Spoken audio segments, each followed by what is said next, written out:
LA is the world is this idea that I had where I was very aware of the great number of astonishingly gifted musicians who have decided to call Los Angeles their home. And these are musicians from all over the world representing just about every tradition one can imagine. And so I had this idea of pairing master musicians from various traditions with very interesting and creative and innovative composers to create together music that could then be further amplified with the musicians of the LA Master Chorale.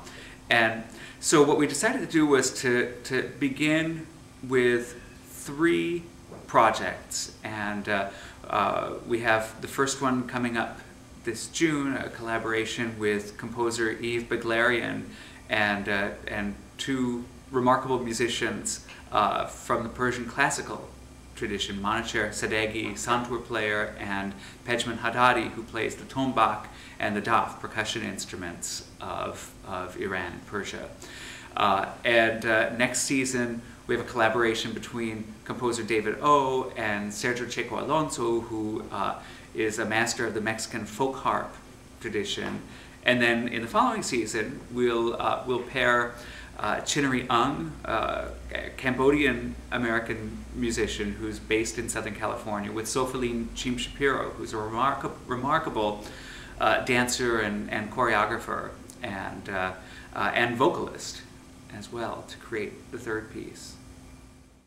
So the text of the piece is based on a story from the Shahnameh, which is a 10th century Persian epic written by sort of the national poet Ferdowsi. And the story takes place in a situation where these men find themselves on this dark mountain, remote mountain, and a voice from the mountain says to them, whoever takes stones from this mountain is going to be very sorry for having taken stones.